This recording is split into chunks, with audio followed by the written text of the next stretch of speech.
Привет, друзья! Замечательная погода, последние теплые деньки. И сегодня мы будем говорить с вами о Infiniti Q50.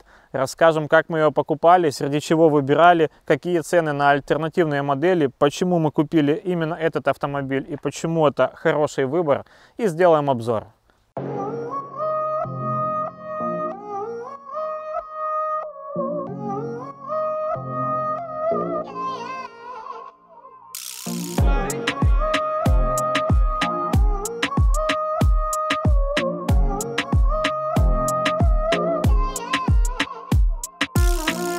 Не забудьте подписаться на наш канал, нажмите кнопочку подписаться, нажмите колокольчик, и вы всегда будете в курсе наших новых роликов.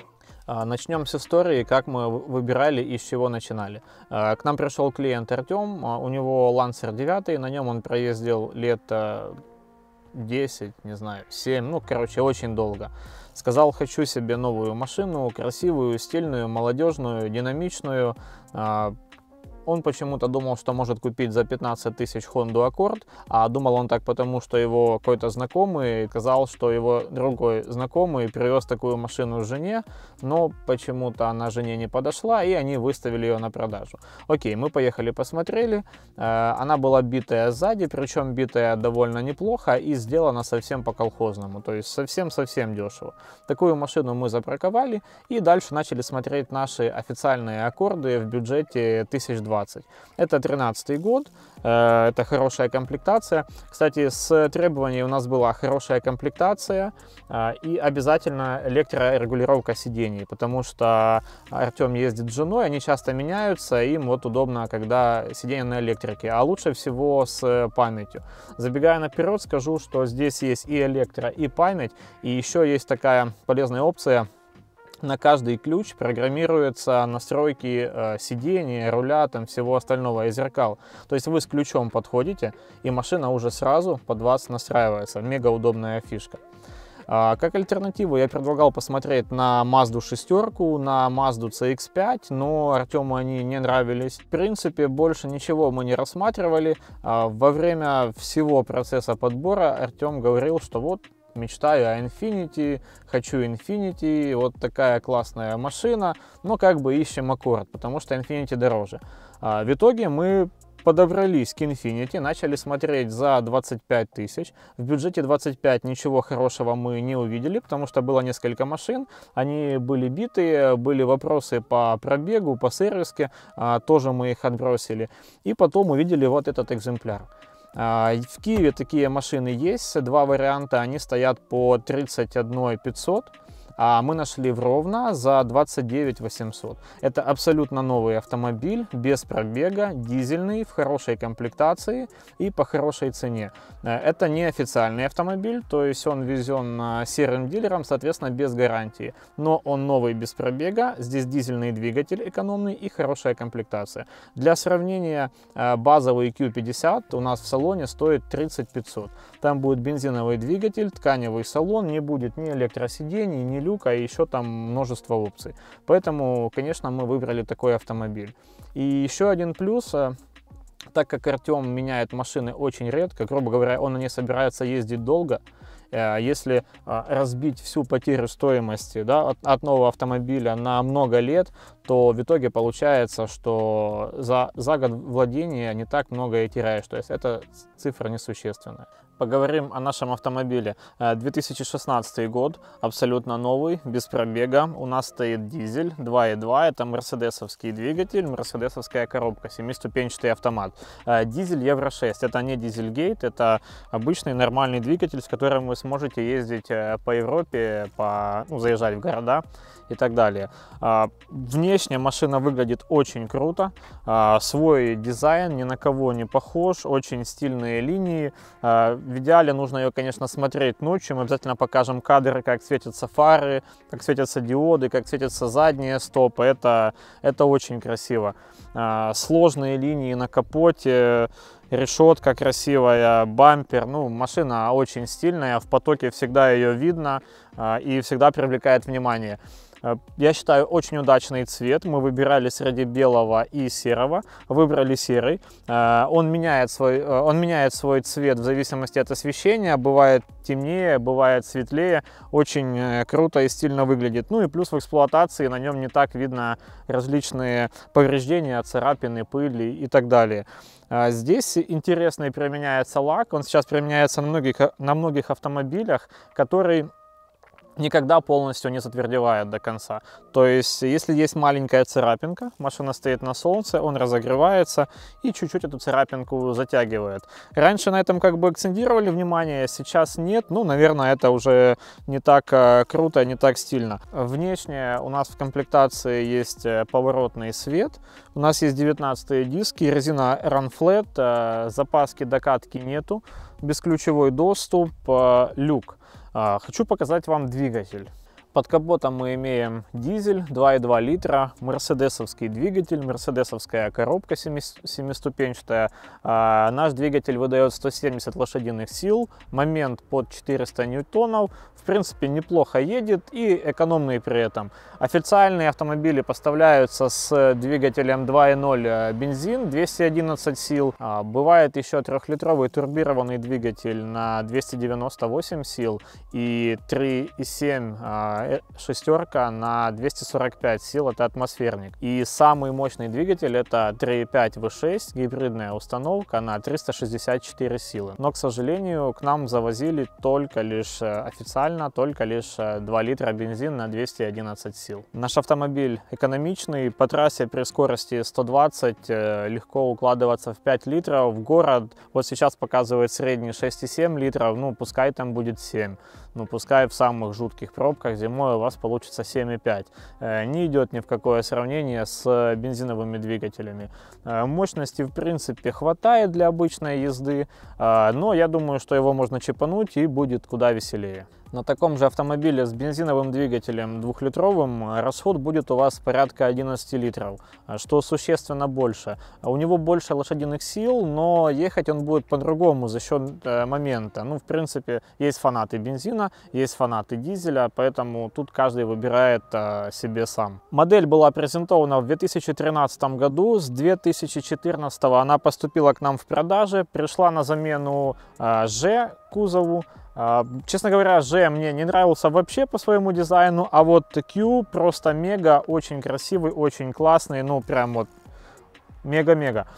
Сразу хочу сказать о клиренсе. На сайте официального дилера я не нашел информации о клиренсе. В интернете искал, значит 126 мм клиренс бензиновой версии и 145 клиренс дизельной версии. То есть у нас клиренс чуть-чуть выше. Клиренс в принципе маленький. Задний привод, машина точно не для зимней езды, ну как бы зимой на ней не совсем будет комфортно, но она очень красивая, поэтому ну что делать, будем ездить так.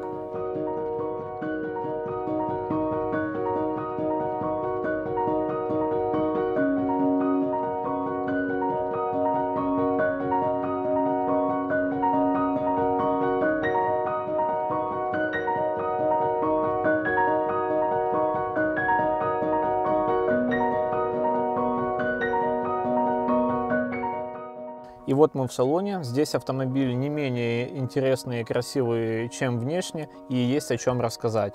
Например, вот эти вот сиденья, они разрабатывали совместно со специалистами НАСА, имеют специальную форму, продуманы, адаптированы для того, чтобы было максимально комфортно. Могу сказать, что у них действительно очень комфортно, есть хорошая боковая поддержка, довольно длинная нижняя подушка будет удобна для людей с высоким ростом, и сидеть в них хорошо. Кроме этого, у нас есть память сидений, есть электрорегулировки и плюс есть память с ключа, что очень удобно. Все выполнено очень дорого, качественно, везде хорошие материалы. По максимуму все отделано кожей. Очень мне нравится вот эта белая строчка, прям очень стильная. Хорошо гармонирует вставки под алюминий. Есть другие комплектации, там используется дерево. Мне кажется, вот в нашем случае в сером цвете, с черным салоном, здесь дерево, ну, наверное, смотрелось бы как-то неуместно. Алюминий мне нравится больше. Есть два дисплея, чуть позже мы их включим, посмотрим. Выглядит тоже интересно, довольно круто. Круче только у Теслы вот этот большой планшет. Ну, как бы тоже очень красиво все. Пластик везде мягкий. Ничего не люфтит, не скрипит, довольно качественно, как говорится, дорого, по-богатому. Вот очень интересная строчка на руле, лично мне она сильно нравится. Во-первых, она тоже такая же белая, во-вторых, она здесь двойная, ну это красиво. Управление, круиз, отключается стабилизация, есть старт-стоп, ее тоже можно выключить. Есть кнопка старт-стоп, поскольку у нас бесключевой доступ. Сразу, когда вы садитесь в машину, она сиденье подстраивает под вас, и когда вы глушите автомобиль, она убирает руль, убирает сиденье, чтобы вам было удобнее вставать и выходить с автомобиля. О том, что мы находимся в премиум автомобиле, нам постоянно напоминают различные мелочи. Отделка, строчечки, подгонка материалов, линии, дизайн. Вот очень нравится, как переходит передняя панель, переходит в дверь. Это одна сплошная линия. Обратите внимание на толщину стекла и сравните с вашим автомобилем. Я не знаю, сколько здесь миллиметров, но оно реально...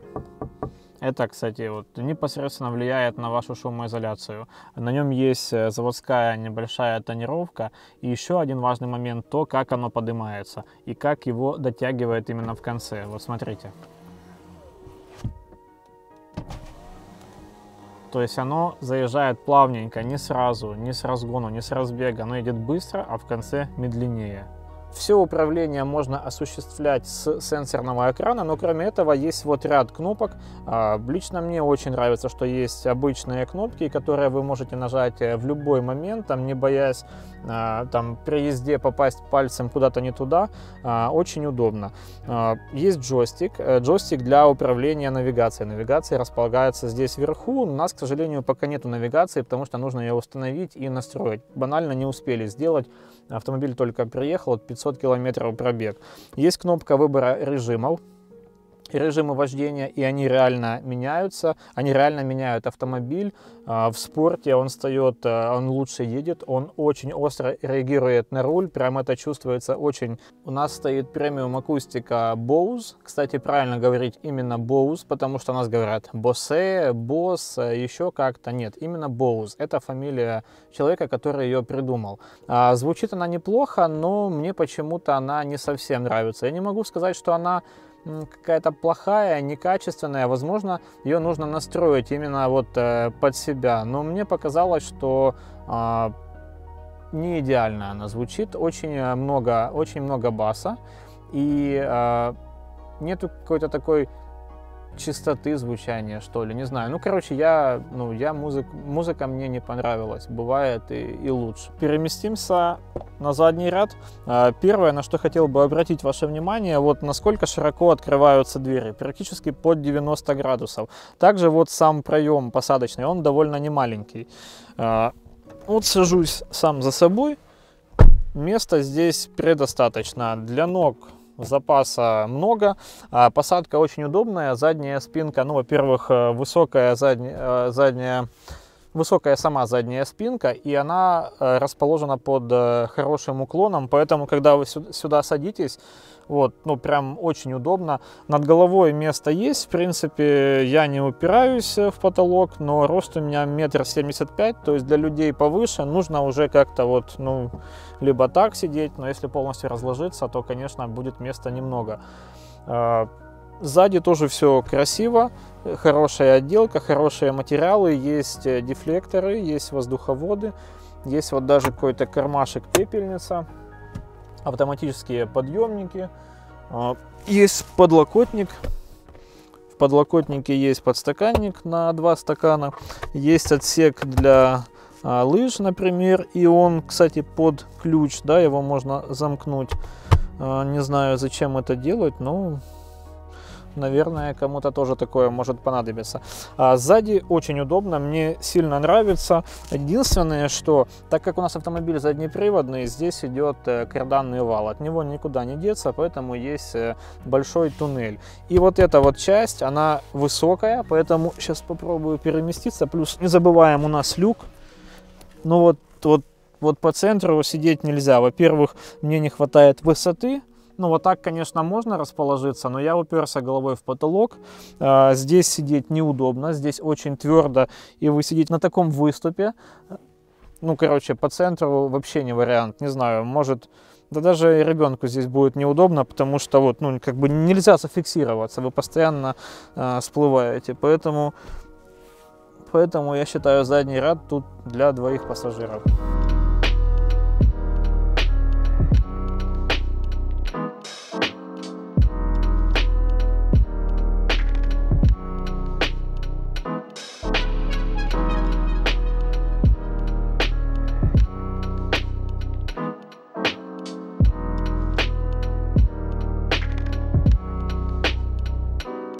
Поедем, прокатимся.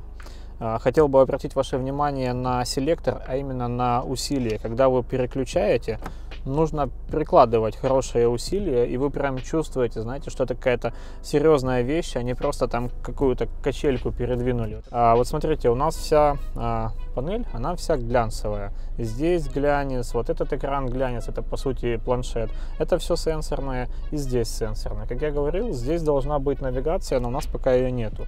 Это все очень сильно, вот видите, очень сильно остаются отпечатки везде. То есть это будет постоянная проблема с тем, чтобы их вытирать. Для этого вот идет в комплекте такая тряпочка, и вот это ваша будет постоянная процедура. Это же касается и самих панелей. Но зато, когда их вытер, посмотрите, как красиво. Что у нас есть в самом планшете? Во-первых, это... Здесь стоит операционная система, это открытый код, можно сюда что-то свое программировать, добавлять, можно устанавливать приложения. Кстати, скорость отклика, да, обратили внимание, раз, два, ну, сейчас быстрее. Когда вот я нажал именно вниз, а потом нажал сюда, ну, есть задержка, ничего с этим не сделаешь. Настройки звука. Кстати, вот по звуку, мне кажется, должны быть какие-то более широкие. Смотрите, в любой машине есть бас, требл, баланс. Ну, вот есть еще какой-то surround wall. Вот, кстати, он не настраивается почему-то. Ага, вот так вот можно настраивать. Мне кажется, настройки могли бы быть более обширные. Камера и парктроник у нас есть. Парктроник по кругу спереди и сзади. Давайте, кстати, продемонстрируем. Вот камера. Камера поворотная, то есть она рисует траектории. Ну, тоже, как видите, рисует она так вот, замедленно. Есть парктроник. Давайте куда-нибудь подъедем и посмотрим, как он будет нам сигнализировать. Ну, в принципе, тоже как бы все видно, все понятно. Очень удобно, что есть отдельно выведенные кнопки, которые вы можете управлять во время движения. Я сначала подумал, что здесь один режим подогрева, но ничего подобного. Вот смотрите, вот раз, high, mid, low. То есть 3 режима выключено. В принципе, удобно. Зачем вот эти крутилки, знаете, как у Toyota. Посмотрим, есть вот интересное приложение, вот сейчас от App Garage, это, кстати, магазин приложений Infinity.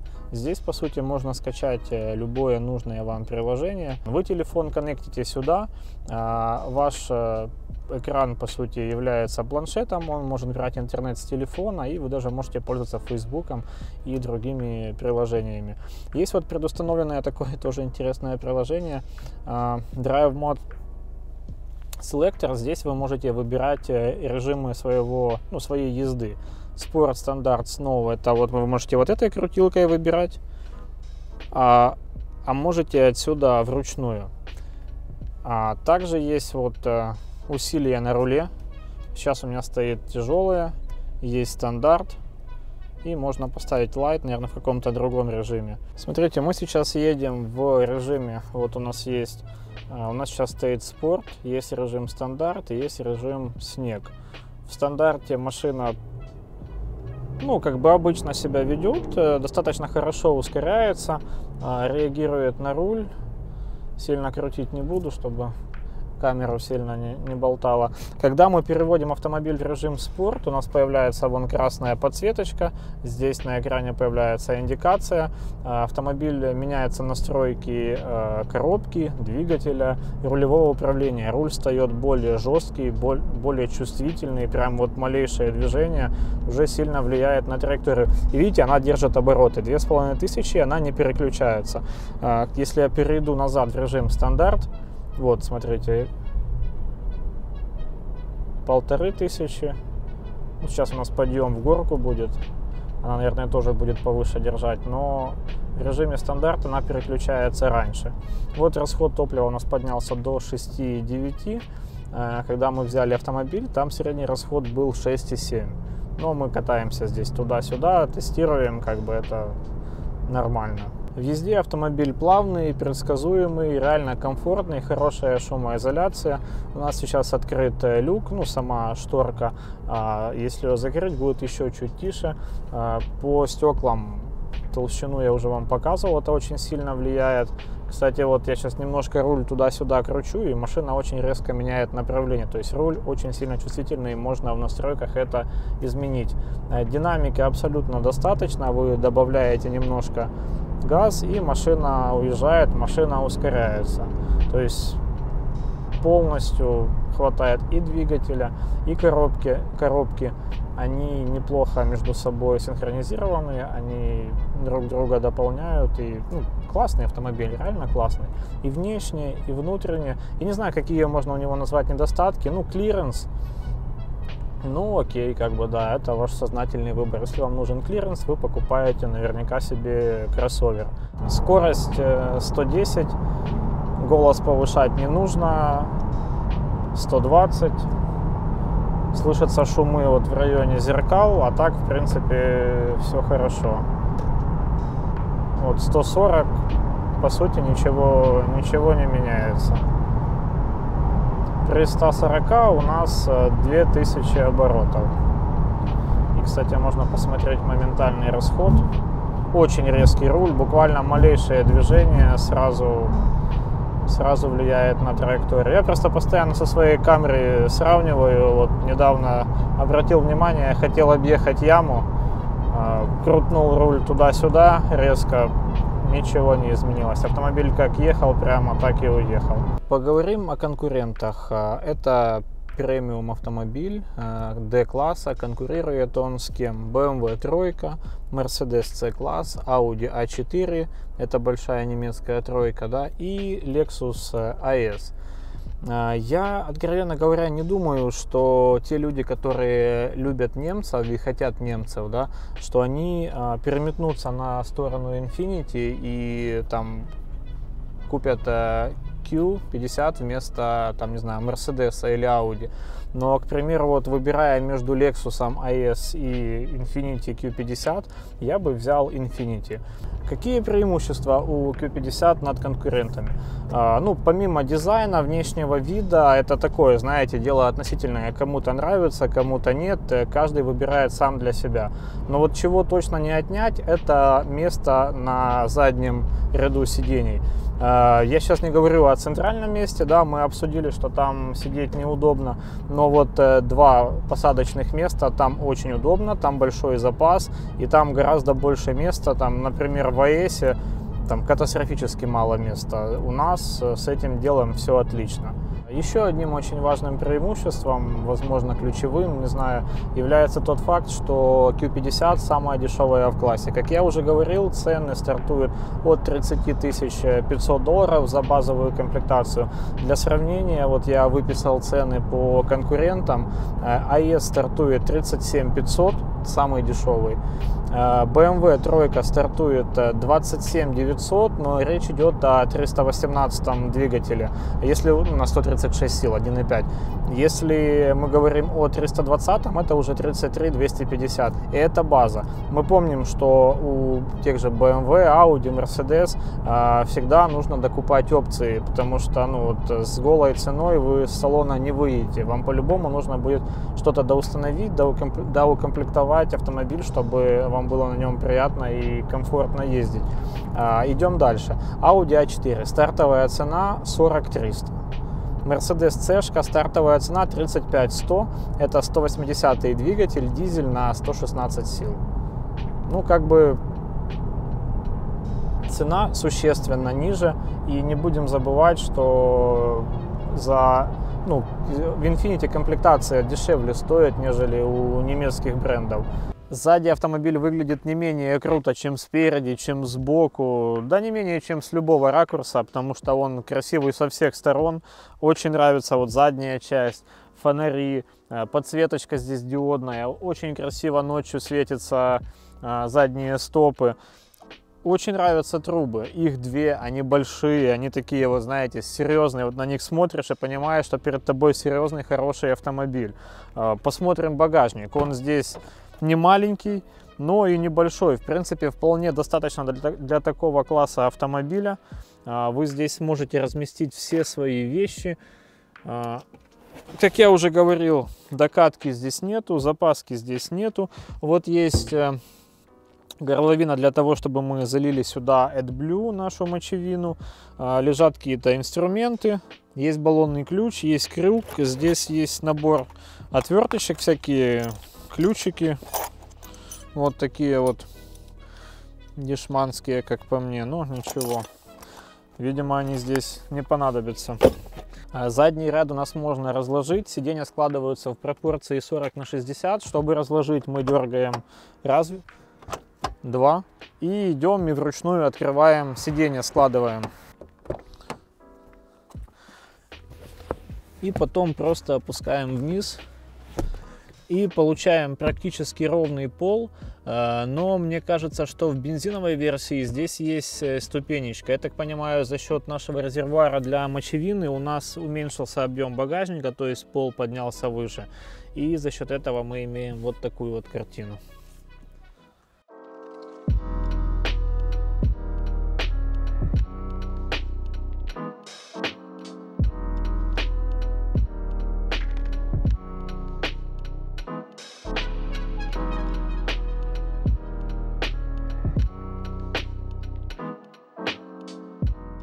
На этом мы закончим наше видео. Оставляйте комментарии, ставьте лайки, делитесь видео с друзьями и до новых встреч!